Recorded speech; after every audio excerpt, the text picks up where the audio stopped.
আব্দুল্লাহ ইবনে উম্মে মাকতুম যখন আপনার দরবারে বসে, আপনি কেন চেহারাটা পিলা করেন? আপনি জানেননি আব্দুল্লাহ ইবনে উম্মে মাকতুমের মর্যাদা আমি আল্লাহর দরবারে কত বেশি। আর যে নালায়েকগুলোর জন্য, যে নাদানগুলোর জন্য আপনি তাকে দূরে সরাইলেন, এগুলোর অন্তরে মোহর মারা, দুনিয়া উল্টায় গেলেও এরা মুসলমান হবে না। এগুলো বাটফার, এগুলো কি বাটফার, সিটার, দান্দাল, এগুলো মুসলমান হবে।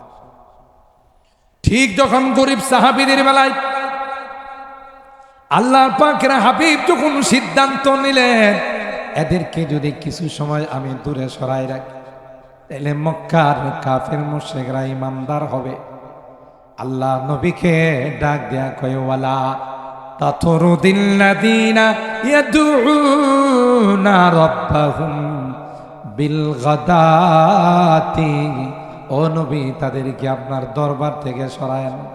এরা এমন বান্দা, এরা সকাল নাই সন্ধ্যা নাই সব সময় এরা আল্লাহর জিকিরে লিপ্ত থাকে। তাইলে দুনিয়া সাধারণ ক্ষমতাবান কাহারো সাথে সম্পর্ক থাকলে যদি তার মর্যাদাও বেড়ে যায়, আল্লাহর কালামের সাথে যদি আমাদের সম্পর্ক থাকে আমাদের মর্যাদা কমবে না বাড়বে? আর সরাসরি যারা এই কালামের চর্চা করে, এই কালাম সিনাই হিফাজত করে, তাইলে তাদের মর্যাদা কত বাড়বে। একটা কৃষকের ছেলে সামান্য কৃষি কাজ করে, এই ছেলেটা যখন হাফিজে কোরআন হয়ে যায় আল্লাহ তাকে স্পেশাল 10 জন মহানবুল কাসেম সাহেব সামনে আসেন, স্টেজ একটা চেয়ার নিয়ে আসেন। একটা কৃষকের ছেলে, রিক্সাওয়ালার ছেলে, দিন মজুরের ছেলে, তো সে যখন তার ছেলে যখন হাফেজ হয়ে যায়, তার ছেলে যখন বড় আলেম হয়ে যায়, আল্লাহ তাকে যখন এই ইজ্জত দান করে, দেখা যায় রিক্সাওয়ালার ছেলেও বড় আলেম হওয়ার কারণে তাকে একটা চেয়ার দেওয়া লাগে। এটা কি রিক্সাওয়ালার কারণে না কোরআনের কারণে? কোরআনের কারণে। এই কোরআন যেই ছেলেটা সিনার মধ্যে সংরক্ষণ করল, এই ছেলেটার মর্যাদা কত, এই সিনাটার দাম কত। আল্লাহ তাআলা তার সিনাটার দাম অনেক বাড়িয়ে দেন। আর এর বরকত তার আত্মীয় স্বজন, পাড়া প্রতিবেশী, তার সাথে যাদের সম্পর্ক, মোরাদিয়া মাদ্রাসায় পড়ছে, মোরাদিয়া মাদ্রাসা এই ছাত্রদেরকে যারা লজিং রাখছে, যারা 2 লোকমা খাওয়াইছে, কারণ এই ছেলের সাথে তো তার আত্মীয়তার সম্পর্ক নাই, জানা নাই, শোনা। মাস্টার আব্দুর রহমান সাহেব গিয়ে বলছে যে এই ছেলেটারে একটু আপনার বাড়িতে লজিং রাখেন, বাস আপনি এই কথার পরিপ্রেক্ষিতে একটু লজিং রাখছেন, 2 লোকমা খাওয়াইছে। আল্লাহ তাআলা ডাক দিয়া কিয়ামতের ময়দানে বলবে যে এই হাফেজের আলেমের লজিং দাতা কেনা, তারাও ডাক দেবে। সুবহানাল্লাহ। কেন? সেও হাফেজ হওয়ার পিছনে, তার ইলমি দ্বীন অর্জন করার পিছনে তারও অবদান। যদি এখানে বোর্ডিং নাই, পাড়ার মানুষ যদি তাদেরকে জাগির আর লজিং না রাখত, এই ছেলেগুলো এখানে লেখাপড়া করতে পারত, সে দূর দূরে শামপুর গিয়া খাওয়া দাওয়া করে আসতে পারত, কিশোরগঞ্জ থেকে আসতে পারত। তাইলে যারা যেইভাবেই সম্পর্ক রাখে তারাই দামে, কেন জিনিসটা দাম। কার কালাম? আল্লাহ। কুন আলিমান আও মুতাআল্লিমান আও মুহিব্বান আও মুঈনান ওয়ালা তাকুন খামিসা ফাতাহলিক। আল্লাহর হাবিব বলেন, তোমার যদি সম্ভব হয় তুমি আলেম হও, তাও যদি সম্ভব না হয় আলেমের ছাত্র হও। এটাও যদি সম্ভব না হয় তাইলে সহযোগিতা করো, লজিং রাখো, 10 টাকা 20 টাকা মাদ্রাসায় দাও, তাদের একটু সুবিধা করে দাও। তাও পারো নাই তাইলে দূরের থেকে মাদ্রাসার তালেব ইলমদেরকে ভালোবাসো। পঞ্চম নম্বর কাতারে যায় না। মাদ্রাসা নিয়ে কুটুক্তি কইরো না। মাদ্রাসার আলেম ওলামা, মাদ্রাসার ছাত্রদের বিরুদ্ধে কোন রকমের কোনো খারাপ মন্তব্য কইরো না। যদি তা করো তাইলে দুনিয়া তো তুমি হালাক, পরকালেও হালাক। দুনিয়াও যাবে, পরকালেও যাবে, ঠিক কিনা বলেন? আল্লাহ ডাক দিয়া বলবে, নাফরমান, এ গুনাহগার, তুই কেন এই মাদ্রাসার ছাত্রের সঙ্গে দুশ্মনী রাখলে? মাদ্রাসার ছাত্রের সঙ্গে তুই কেন শত্রুতা রাখলি? সুজা তোর ঠিকানা জাহান্নাম। আমার মাদ্রাসা অনেক আগের ঘটনা। ছোট ছোট বাচ্চারা মসজিদে নামাজ পড়তে যায়, তো বাচ্চাই এরা মনে করেন এই যে হ্যাঁ মাহফিলে বসা দেখেন না, এরা কিন্তু অপশন না একজনের সাথে আরেকজনের কথাবার্তা, কারণ বাচ্চাই, বাচ্চাদের কোনো হিসাব আছে? এরা একটু গোতাগতি না করলে একজনের সাথে আরেকজনের, দেখবেন মসজিদে গিয়ে দাঁড়ায় একটা বুইরা আঙ্গুলে আরেকটা টিপ দেয়, ঠিক না? কারণ যেটা চুপচাপ নামাজ পড়তেছে এটা বৃদ্ধা আঙ্গুলে একটু টিপ না দিলে তো হ্যাঁ নড়াচড়া করবো না, তখন এটা আবার উল্টা টিপ দেয়। এই কিন্তু শুরু হয়ে গেল মারামারি। এরপরে পায়ের থেকে আসে হাতের মধ্যে, হাতের থেকে যা বডির মধ্যে, বডি দিয়ে লাড়ালা শুরু করেন। পাশে যে বড় বেটা দাঁড়াইছে, এই বেটার হেদের ধাক্কে ওই বেটা নামাজ হইতেছে না। এখন কি করবেন? এরা তো ছোট মানুষ, এরা তো বুঝে না। এরকমের আমার মাদ্রাসা দুই একটা ছাত্র, ছোট ছাত্র একটু মারামারি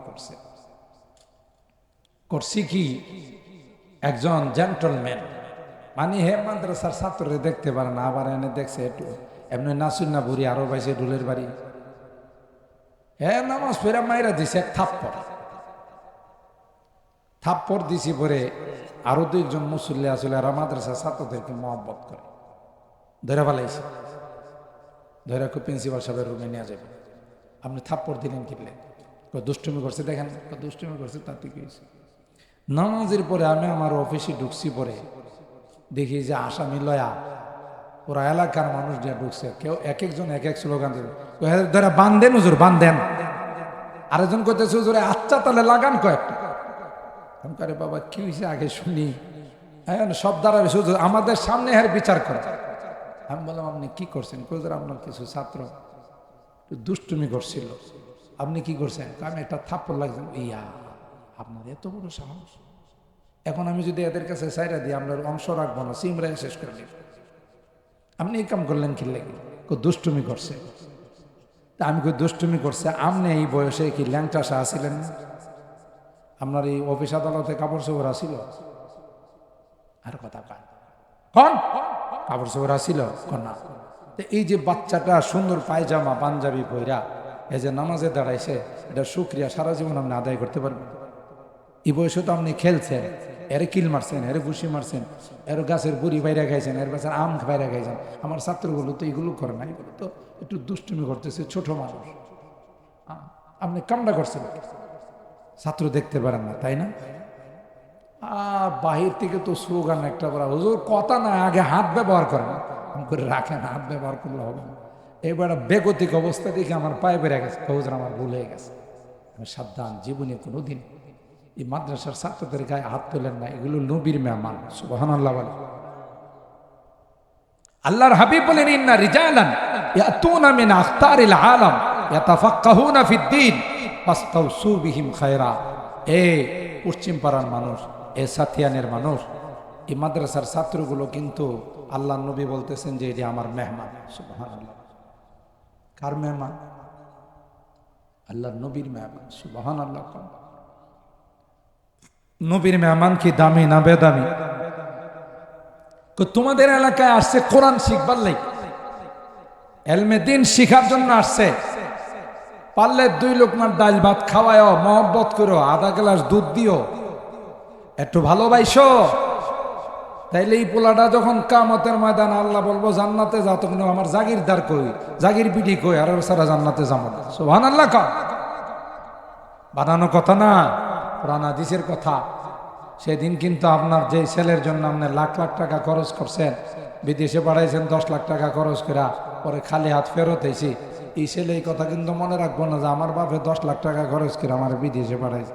আপনি যখন কবেন যে বাবা রে আমি একটা নেকির লাগি আটকা বেড়ে গেছি দিবিনি, তো ছেলে আপনার কব তুমি যে আমার বাপ দলিল টলিল আসিনি CS RS কতিয়ান কিছু আছে টাছিনি, সুবহানাল্লাহ কবেন না। অর্থাৎ সুজা আপনার বাপ বলে স্বীকার করতো না, কোরআনের কথা। ইয়াউমা ইয়াফিরুল মারউ মিন আখিহি ওয়া উম্মিহি ওয়া আবিহি ওয়া সাহিবাতিহি ওয়া বানি। আল্লাহ কোরআনে বলেন তোমার আলুদের আদরের সন্তান, তোমার কলিজার টুকরা সন্তান তোমাকে বাপ বলে স্বীকার করবে না, তোমাকে মা বলে স্বীকার করবে না, কেউ তোমাকে আপন বলে স্বীকার করবে না। ওই যে কিশোরগঞ্জের থেকে, শ্যামপুর থেকে, বাকার থেকে, আরো দূর দরাজ থেকে মোরাদিয়া মাদ্রাসায় যেই ছেলেটা তোমার ঘরে খাইয়া তোমার ঘরে লজিং থাইকা কোরআন শিখছে, কোরআনের হাফেজ হয়েছে, আল্লাহর কসম আল্লাহ পাক যখন তাকে বলবে এ হাফেজ যা যা তোর জন্য আমি 6666 তলার টাওয়ার বানাইলাম, তুই ওখানে যা, ওখানে গিয়ে তুই আরামে বিচরণ কর। সুজা বলবে না না এই মুরাদিয়া মাদ্রাসায় পড়েছি, এখানকার পাড়ার মানুষগুলো আমাদের আদর করছে, আমাদেরকে খাওয়াইছে, আমাদেরকে যত্ন করছে, এদের তো বাম কাতারে দেখা যায়, এদের কি বাম লাইনে দেখা যায়, তাদের গুনার কারণে এরা বাম কাতারে বসে আছে, বাম কাতারে দাঁড়িয়ে আছে। আল্লাহ আমার এই জায়গিরদার ছাড়া, আমার এই লজিং মাস্টার ছাড়া তোমার জান্নাতে যাব না। আপনি চিন্তা করছেন ভোলাই কি কয়, তুমি যে বাপ CS RS কতিয়ান আছেন আর হাফেজে কোরআন কয় আল্লাহ এর ছাড়া আমি জান্নাতে যাব না। এবারে আমার খানার টাইমে, দুপুরের টাইমে, সকালের টাইমে, রাত্রের টাইমে আমাদেরকে এইভাবে সুন্দর করে খাওয়াইছে। এই পোলাবানগুলো কেডা ফুটকা পড়াই দিয়েছে, এটা একটু একটু ইয়া করেন, থামা। এরা আমাদেরকে আদর করে যত্ন করে 2 লোকমা খাওয়াইছে। মুন্সি বেড়া আইছে খানা দাও, সব কাম কাজ ফালায়া লজিং বিডিরা খানা দিছে, ঠিক না? বলে এই বেটার টাইম না, এই বেটা মাদ্রাসা যায় পড়তে। আরে এটা কি ফোটাইতেছে, এটা দেখেন না বাচ্চা কাছে। আল্লাহ আল্লাহ, কোরআনের মাহফিলে শয়তান তো অবসর থাকতে পারে না। ছোট ছোট বাচ্চাদের উপরে যায় বর করছে, বলে বুড়া মানুষ তো কিছু করবে না, যেভাবে আয়া শুনতেছে বয়া রয়েছে, ফোলাবাইন গুলোর উপরে যায় বর করছে। আল্লাহ আমাদের হেদায়েত নাসিব করেন। মুন্সি বেডারে সেটা খাবার দিবার লাগিয়া কাম কাজ ফালাইয়া দিস, লস না, এটাই কামে লাগবে। সুবহানাল্লাহ কম। এই 2 লোকমা খাবার, আল্লাহ নবী বলেন তো আমল ওয়াহিদ ইয়াকফিল ইসনাইন, তো আমল ইসনাইন ইয়াকফি সালাস। একজনের খানার সাথে 2 জনে খানা খাইতে পারে, 2 জনের খানার সাথে 3 জনের খানা খাইতে পারে। আর ছোট ছোট বাচ্চারা খায় কি কবুতরের বাচ্চার মতো 2-3টা খায়, ঠিক না? এর দ্বারা আপনি কত বড় ব্যবসা আল্লাহর সাথে করতেছেন, সুবহানাল্লাহ, ভাষায় প্রকাশ করে। এই জন্য আল্লাহর হাবিব বলেন কুন আলিমান, তুমি আলেম হও, না হয় আলেমের ছাত্র হও। সেটাও যদি সম্ভব না হয়, বয়স নাই, তাদের সাহায্য করো, সহযোগিতা করো। তাও যদি সম্ভব না হয়, তাদেরকে ভালোবাসো, মহব্বত করো, লস নাই। কারণ কিয়ামতের কঠিন ময়দানে এই হাফেজ গুলো, আলেম গুলো আল্লাহর আদালতে বলবে আল্লাহ তার ঘরে থাইকা তাদের সহযোগিতায় আমি আলেম হয়েছি, আমি হাফেজ হয়েছি, আমি দ্বীনের একজন দায়ী হয়েছি। আল্লাহ এদের অবদান কোনোদিন ভোলা যায় না। তাই আল্লাহ তাদেরকে জান্নাতে না দিলে আমি তোমার জান্নাতে যাব না। সুবহান। দেখছিনি একটা কথা আছে না বাংলাতে, আপন থেকে বড়ই বালা। মানে নিজের সন্তান, নিজের স্ত্রী, নিজের ভাই বারাদর, নিজের আত্মীয় স্বজন কামা লাগবে না। ও দূরের থেকে আইছে, মহব্বত করছি, ভালোবাসছি, নবী কই এরাই তোমার বিপদের দিনে কাজে লাগবে। সুবহানাল্লাহ। তাইলে যারা নায়েবে রাসূল কোরআন হাদিস শিক্ষা করার জন্য, হাফেজ হওয়ার জন্য, আলেম হওয়ার জন্য আসে, তাদের সাথে আমাদের মহব্বতের সম্পর্ক রাখতে হবে না? হবে না? হবে। যারা আল্লাহ নবী গারে হেরাত থেকে এই ওহী এলমে ওহী নিয়ে আসছে, মক্কার কাফেররা বিরোধিতা করছে, কিন্তু কোথায়? আবিসিনিয়া থেকে হাবশী গোলাম বেলাল রাদিয়াল্লাহু তাআলা আল্লাহ নবীর আয়েশা মহব্বত করছে। আল্লাহ তারে এমন মহব্বত করছে, এমন ভালোবাসছে, যে ভালোবাসার কারণে বেলাল হাবশীর মর্যাদা কমছে না বাড়ছে? জোরে কর। আল্লাহর নবী তারে মসজিদে নববীর, মদিনার মসজিদের প্রধান মুয়াজ্জিন বানাইছে। আর মেরাজে গিয়ে বেলালের পায়ের আওয়াজ শুনে সুবহানাল্লাহ বলে। অথচ বেড়া গোলাম, জাতি কি গোলাম, দেখতে কি কালো, ঠুট্টি কি মোড়া, চুলগুলো কুকরানো, একজন গোলাম।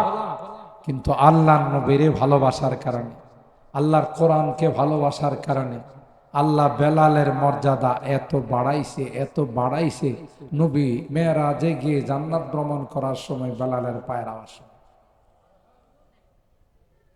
সেই সালমানে ফার্সি পারস্য থেকে কতগুলো হাত বদল হইয়া এবার বালা মানুষরা গোলাম বানাইছে, বানায়া এক জায়গার থেকে আরেক জায়গায়, এক জায়গা থেকে আরেক জায়গায় বিক্রি করতে করতে একটা পর্যায়ে আল্লাহ নবীর দরবার আয়েশা পৌঁছে।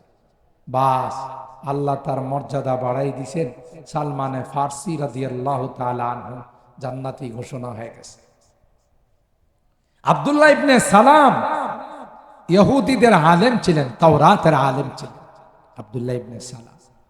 এই আব্দুল্লাহ ইবনে সালামের কথা আল্লাহ কোরআনে বারবার আলোচনা করছে। কেন? ইসলামের খাতির। যারাই ইসলামকে আপন বানাইছে, হোক না সে গরিব, ওই যে বলছিলাম, হোক না রিক্সাওয়ালা, হোক না দিন মজুর, হোক না লেবার, তার মর্যাদা আল্লাহর কাছে বেড়ে গেছে। আম্মার ইবনে ইয়াসির গরিব মানুষ, সুহাইব গরিব মানুষ, হ্যাঁ, এদেরকে আল্লাহ কত বড় মর্যাদাওয়ালা বানাই দিয়েছে। ওয়ালা তাতরুদিল্লাযীনা ইয়াদউনা রাব্বাহুম বিল গাদাতি ওয়াল আশি ইউরিদুনা ওয়াজহা মা আলাইকা মিন হিসাবি আমা মিন হিসাবিকা আলাইহিম মিন শাই। কাফেররা একবার আয়েশা আল্লাহ নবীর কাছে সব মিল্লা পরামর্শ করে আইছে। আয়েশা কয়, মুহাম্মদ, তোমার সাইড পাইডে যারা বসা থাকে এদের সাথে আমাদের মানায় না, এগুলো নিম্নবিত্ত মানুষ, নিম্ন শ্রেণীর মানুষ। আর একজন তোমার কাছে থাকে, তোমার মসজিদের মুয়াজ্জিন আব্দুল্লাহ ইবনে উম্মে মাকতুম, এবারে হলো কানা, অন্ধ, আমাদের প্রেস্টিজে লাগে। তুমি যদি এদেরকে তোমার দরবার থেকে একটু সরাই দিতে পারো, আমরা যারা নেতৃস্থানীয় আছি, নেতা খেতা আছি, আমরা সবাই মিল্লা মুসলমান হয়ে যাব। শয়তানগুলো এসে আমার নবীর কাছে প্রস্তাব দিয়েছে। আল্লাহ নবী মনে করছে যে এরা তো মক্কার বড় বড় সর্দার, লিডার, এরা মুসলমান হয়ে গেলে, একজন হয়ে গেলে আরো 10 জন মুসলমান, ঠিক না?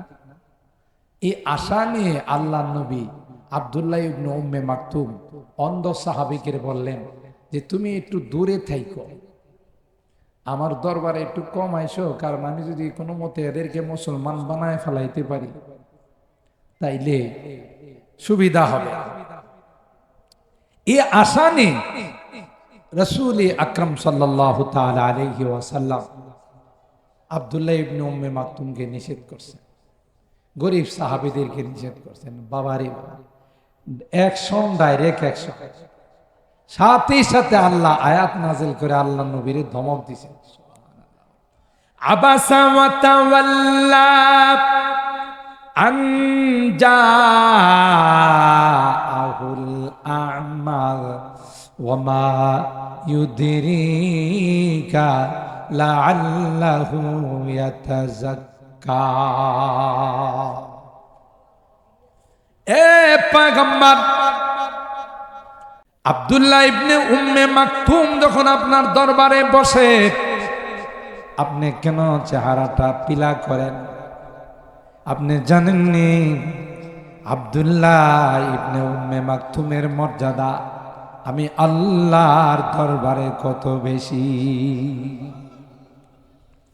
আর যে নালায়েক গুলোর জন্য, যে নাদান গুলোর জন্য আপনি তাকে দূরে সরাইলেন, এগুলোর অন্তরে মোহর মারা, দুনিয়া উল্টায় গেলেও এরা মুসলমান হবে না।